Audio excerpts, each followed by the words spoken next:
name is Megan from WGWS. And my name is Courtney. And we're here to talk about the book we read called George Washington Socks. It was about a group of kids that went camping and found a boat used for time travel. Thank you, Courtney. Now for a report about George Washington. Did you know he crossed the Delaware River 237 years ago? Many patriots believe that the war was over of the winter of 1776. They were not aware that George Washington's army was in dire of basic supplies: food, boots, and socks. Many of the soldiers were wrapped in rags around their feet to try to keep warm. George Washington turned things around for the Continental Army when he crossed the Delaware River on that stormy December night and surprised the Hessian troops with 2,400 soldiers and 18 cannons and about 60 horses were rolled across the Delaware River that stormy December night. Many of the historians believe that this was the push that the army needed to win the war. Well, we all know what happens next, the birth of the United States of America. Now back to you, Courtney. You probably want to know more about this amazing book, so here is Matt with his summary. Thank you, Courtney. I'm Matthew Carlton, and I would like to tell you all about the book George Washington Socks and my adventure in the 1700s. I was starting at the dinner table first. Well, I didn't want to eat my disgusting peas at the dinner table, so I put my peas in the sugar bowl. But my sister Katie was going to tell on me, so I let her come on an adventure. Oh no! When I went with Katie and my friends Tony, Quentin, and Tudor on a camp out near Levy Lake, Katie dropped her marshmallows and discovered a boat, which hypnotized her, making her go into that boat. We were next. That boat took us back in time to the time of the crossing of the Delaware River. Well, we met George Washington and Adam Hibbs, who Tony had told us was his grandfather's friend. He was the original Adam's grandson, and I got separated from him and my friends when I was accidentally going to war. That's where I met Israel Gates. We were going to go and surprise the Hessians when Israel suddenly got sick, really sick. I told him about the future, and that night he died. I was so sad. A man named Nathan Hornby came and saved me from the cold. When I tried telling him that I was from the future, he and his wife thought that I was suffering a head injury and didn't believe me. I was almost killed by some Indians, but they were nice and were with my friends. We even met a Hessian named Gustav, who saved Katie when we were his prisoners. Then Gustav was murdered by the Continental Army, who brought us to George Washington. George kept Katie warm by giving her his socks. Then we searched all over for that boat, and then we found it, but it wasn't hypnotizing us to go into it like before. We rode the boat and attempted to get back home, and then a cloud appeared, sucked us up, and we were magically back at Levy Lake during the night of the same day we left. I also got in trouble with my dad for putting the peas in the sugar bowl. But it was a fun adventure, and someday I'd go on another one. Back to you, Megan and Courtney. Thank you, Matt. Now people understand George Washington Socks better. And next, it's Megan with her author report. Have you ever thought about what the life of an author is like? Well, now you can find out. The author of George Washington Socks is Elvira Woodruff, and she was born in Somerville, New Jersey, June 19, 1951. She went to college for 2 years and had tons of jobs throughout her life, such as an ice cream truck driver and a gardener. Now she currently lives in Allentown, Pennsylvania, and illustrates with her sons and sometimes her cousin. She loves to visit schools and talk to the kids there. She has a couple of tips for young writers, which are: let your characters lead the way, and the more you read, the better you write. She quotes that too many video games dull the imagination and often your own characters come from your own family. Research for her books has taken her as far away as England and France. Well, now I hope you enjoyed learning about this great author's life, and I encourage you to buy one of her books. Back to you, Courtney. Wow, that sounds interesting. Thanks. Our second to last report is about George Washington's socks by Jonathan. Hi, my name is Jonathan, and I'm going to talk about George Washington. George Washington was born in Poplar, Virginia, February 22, 1732, and got ill and died on December 14, 1799, at the age of 63. George Washington did not attend college. George Washington wanted to join the Royal Navy, but his mother wouldn't let him. George had a half-brother named Lawrence. George was appointed the Second Continental Congress to command the Continental Army in its fight led against the British Empire. A few years later, George did not want to be president, but people were pressuring him to be one.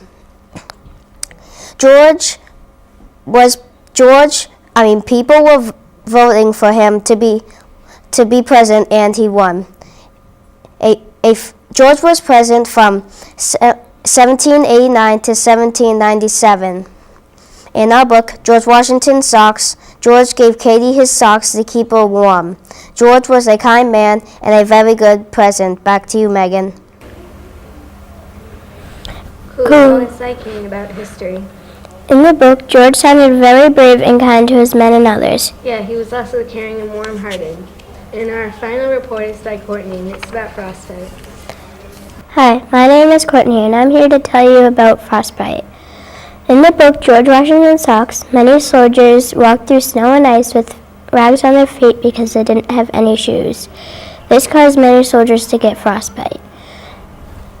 Frostbite is when your skin freezes. The parts of your body that freeze easier is your nose, toes, fingers, and ears. Frostbite is caused when skin is unprotected in cold temperatures. When you don't wear enough clothes or wear wet clothes in the cold weather, you can get frostbite easily. The symptoms of frostbite is numbness, pain, burning, and itching. In George Washington's Socks, the main character, Matt, saw lots of soldiers with frostbite in his time travel back to the Revolutionary War. To prevent frostbite, you can wear lots of clothes and wear gloves and hats when it's cold outside.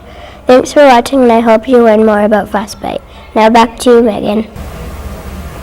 I never knew that.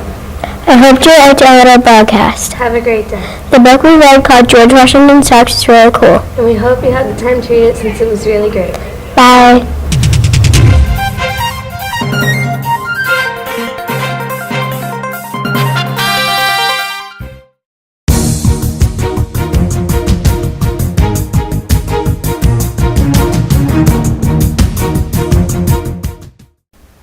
Hi, my name is Lexi. Hi, my name is Emily. And we're from WMPH.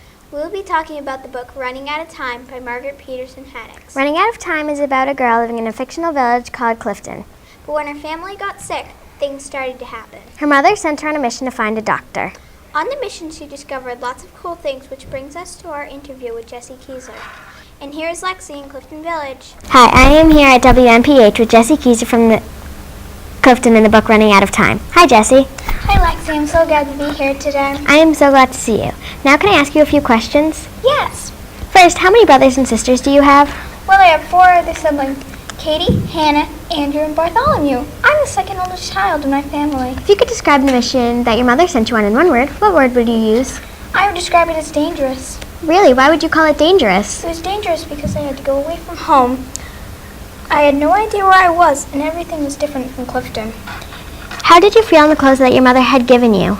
It felt strange because girls aren't supposed to wear pants. They're supposed to wear dresses. Interesting, wearing a dress all the time. How did you know how to use a payphone? My mother taught me how to use it when she was telling me about my mission. What did you do when you heard Mr. Neely talking to the others about his plans? Well, I knew I had to escape, so I climbed out of the window and ran. How did you get help for the people in Clifton? I got help by calling news reporters. and having a news conference. After they heard my story, they quickly got help from my family and friends. Thank you, and I am here at WMPH reporting live. Thank you, Jessie, for all that information. Jessie had to ride in a modern-day car. That will bring us to our first report with Anthony and Taya telling us about transportation from then and now. We'll tell you about transportation back in the 1800s. And I'm Taya, and I'll tell you about transportation today. Travel was long and boring. People back then would also get around in carriages, like in the book, Running Out of Time. There weren't many carriages around because most people couldn't afford them. Farmers used carts and wagons to get from place to place. This is how Jessie got around back in her time. There was no electricity, so they couldn't power cars. They would use horses to pull carriages. How about telling us some things about transportation today, Taya? Transportation today is a lot faster than in the 1800s. We travel more often in cars than in boats and carriages. Cars are more comfortable and efficient today. There are a lot more things to do while traveling in a car, like maybe even watching TV. Cars can cost a lot more, especially if they are made to go fast. Boy, Anthony, I'd like to see a carriage from the 1800s try to win a race against a race car today. This is like when Jessie first discovered what a car is, and she was like, wow, they go fast. Her reaction was like, is this a limousine? Another way to travel long distances is by plane. Airplanes help people get to their destination faster and in comfort. I hope you learned something about transportation today and in the 1800s. Thanks for watching. Back to you in the studio. Thank you, Tay and Anthony, for telling us all about transportation. That was quite interesting. And now we will go over to Connor to tell us about what Clifton Village looked like. I am Connor from WMPH. In the book Running Out of Time, there is a fictional town called Clifton, and the main character, Jessie, came to live in Clifton at the age of 2. Traditional villages in the 1800s covered about 40 acres. In the village, they had basic small houses made by all the men in the village. The men put up the logs, and the woman put in the mud to hold the logs together. The houses had no running water. In the barns, they had sheep, cows, pigs, and chickens. There were small shops like shoemakers, blacksmiths, and a small school with students 1 through 8th grade. They had a courthouse to reinforce laws, guard houses to house some soldiers, a jail to hold prisoners, and areas called magazines to hold weapons. Wow, I guess the villages back then were packed with a lot of different buildings. If you want to see a recreation of a historical village today, ride on down to Colonial Williamsburg in Williamsburg, Virginia, or Sturbridge Village in Sturbridge, Massachusetts. Hope you enjoyed. Back to you, Emily and Lexi. Thank you, Connor, for telling us about what Clifton Village was like. Now for all about our Arthur, Margaret Peterson Haddix. Stephen will be sharing a few interesting facts about her. Hi, I'm Stephen. Let me tell you about Margaret Peterson Haddix. She is the author of this amazing book, Running Out of Time. She was born in April 9, 1964. She lived in a farm in Ohio. She loved so many books that when she grew up, she went to college and she studied creative writing. She in college have so many jobs. She write books, she write journalists, and she started to write books. Right now, she writes so many books. She writes 40 books. I'm on the healing, I'm on the poster, Running Out of Time. Thank you. Go back to you, Lexi. Thank you, Stephen, for telling us all about Margaret Peterson Haddix. We hope you will read the book Running Out of Time by... This is Lexi and Emily reporting live from WMPH. Bye!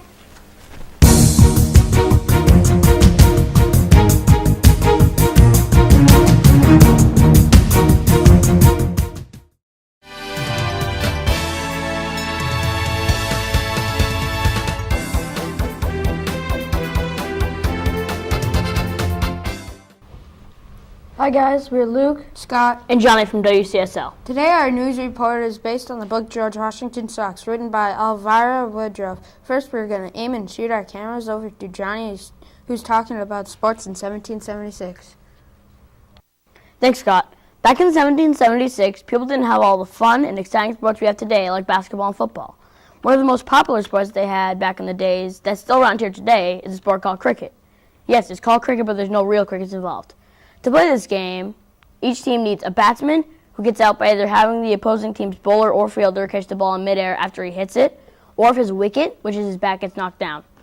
There are many more ways to get out as a batsman, but these are the most common ones. You also need a bowler who throws the ball to the opposing team's batsman, and 10 fielders to help the bowler get the opposing team out. There are also different types of cricket. The most popular type of cricket is called one-day cricket. To play one-day cricket, each team gets 300 balls to score as many points as they can by either running or hitting the ball out of the boundaries. Cricket sounds almost as fun as baseball. Back to you, Scott. Wow, that was a Grand Slam report, Johnny. Next, we'll spin over to Grace with her report on weaving in the 1770s. My name is Grace. In the book George Washington Socks, Mrs. Hornby, like many other colonial people, used a tapestry loom to make their own clothing and blankets. Students in Mrs. Mitchell's 5th grade class have been using a tapestry loom. Please enjoy my interview with two of these weavers, Dariana and Allie. Hi, my name is Grace. In the book George Washington Socks, Mrs. Hornby, like many other colonial women, used a tapestry loom to make their own clothing and blankets. Students in Mrs. Mitchell's 5th grade class have been using a tapestry loom. Please enjoy my interview with two of Mrs. Mitchell's weavers, Dariana and Allie. What supplies do you need to weave? Well, you need a weaver, and you also need a beater, which beats down the yarn, and you also need a needle that has an eye for. You would need an eye to take up the knots out of the yarn, so it'd be easier to weave. How long does it take to weave a tapestry? It takes about over a month. How a tapestry loom works? In a tapestry, loom works by yarn.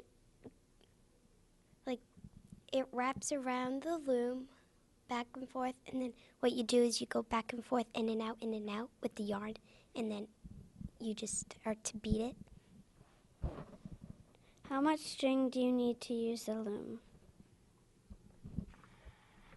For the size of the tapestry, I would say at least more than 3 meters around there. Thank you. Now back to Scott in the studio. Thanks, Grace. We don't have to make our own clothes today. Now we're going to fire over to Luke and Scott talking about the military throughout U.S. history.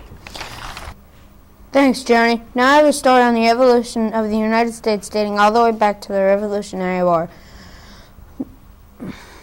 The United States has the most powerful army in the world right now. That's much different than it was during the Revolutionary War, where they had a handful of ill-trained members fighting for their freedom from England. Back in the Revolutionary War, the Continental Army soldiers had very little to work with. They basically had a musket and a bayonet, a knife at the end of the musket. Today, soldiers could be supplied with a machine gun, a sniper rifle, or even a flamethrower if the occasion is right. Back in 1776, our military size was much different than today as well. There are about 200,000 soldiers with a very small basic Navy fleet. These days, our country has the biggest and most powerful military in the world. We have about 2.1 million active members, plentiful aircraft carriers, assault ships, cruisers, destroyers, and submarines. Today, the United States has the most powerful air force in the world. Well, back in the 1770s, there was no air force for any of the countries. The air force was first used by the United States in World War I. Today, we have over 5,500 planes and counting. In 1776, our ships were different than the big warships we have today. Now we have more protection on our ships than they did back in 1776. The Americans had very few ships during the Revolutionary War. Now our Navy has about 283 ships and counting. In the book George Washington Socks, they only had swords and muskets aboard. Back in the first year of the Revolutionary War, Soldiers had little to no uniforms. Wearing the same color jacket or shirt was about as close as they got to uniforms. In the book George Washington Socks, the soldiers had to wrap their feet in rags when their shoes wore out. Let's see. Today we have multiple uniforms for different situations in Army ranks. Think about what the military back then and now has sacrificed for us. From WCSO, this is Luke and Scott. Now let's kick it back to the studio with John. Thanks, Luke and Scott. I don't think I could ever felt like a colonist knowing that the British had more and better trained soldiers. Now, for one of our last reports, we have Grace H. with transportation. Ever wanted to ride horseback or in a carriage? Well, in the 1700s, this was their way of transportation. Unlike 2014 model cars, their way of transportation was mostly carriages, stagecoaches, hot air balloons, and mail coaches. I am now going to describe each type of transportation individually. Get ready for a bumpy ride through the 1700s. Carriages. Carriages were large wheeled vehicles. Carriages were mostly used when carting goods from place to place. It was a bumpy ride since the roads were no more than dirt tracks, though later in the 1700s, there was an improvement in paving the roads so it was a much less bumpy path for the passengers. Stagecoaches. Stagecoaches were heavy and cumbersome vehicles. Stagecoaches were able to fit up to 8 people in them. In a stagecoach, you are able to choose between a first-class seat inside the coach or a second-class seat outside the coach. A stagecoach was usually pulled by 4 to 6 horses at a time. Hot air balloons. Hot air balloons were big fabric balloons attached to a basket that took you up into the sky. The first hot air balloon went up into the sky in 1783.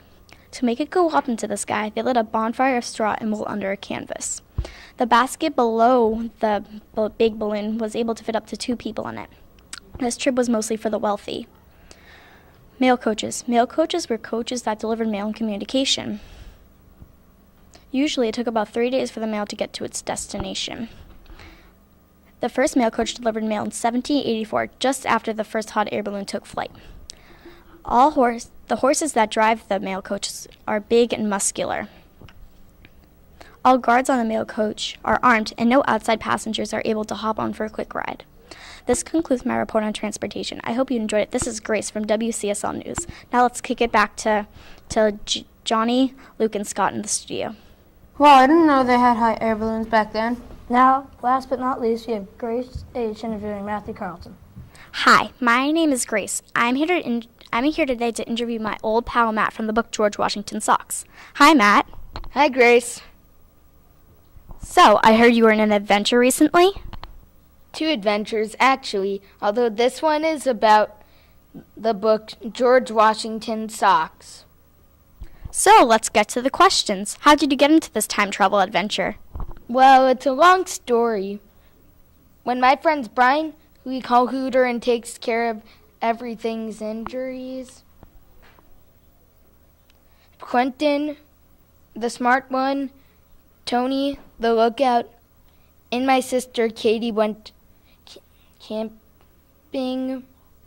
Katie dropped her marshmallows so she looked for them when a mysterious boat beckoned her aboard, and she was hypnotized. We were next. What was the boat? Part of the Levy Lake legend. Can you please tell me about that legend, Matt?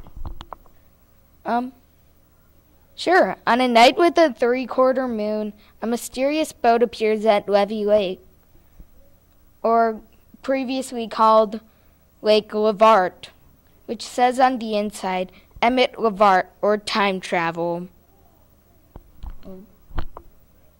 Did your thoughts about the Hessians change after you met Gustav? Yes, they did change. Some Hessians aren't that bad. The Hessians are sometimes nicer and trained differently. Okay. Do you think George Washington... You don't even need to say it. He gave Katie his socks to keep her warm. What are 3 characteristics of Israel? I don't even want to talk about it. It's upsetting. That's too bad. If you were to go on another adventure, would you? Yes, but not now. I currently have the boat, and sometime in the future, I will use the boat once again. Thanks for taking your time on this interview. I hope our audience reads the book George Washington Socks. You're welcome, Grace. See you later. Back to the anchors in the studio. That was really cool. Thank you, Grace and Matthew. From WCSL, have a nice day and drive safe.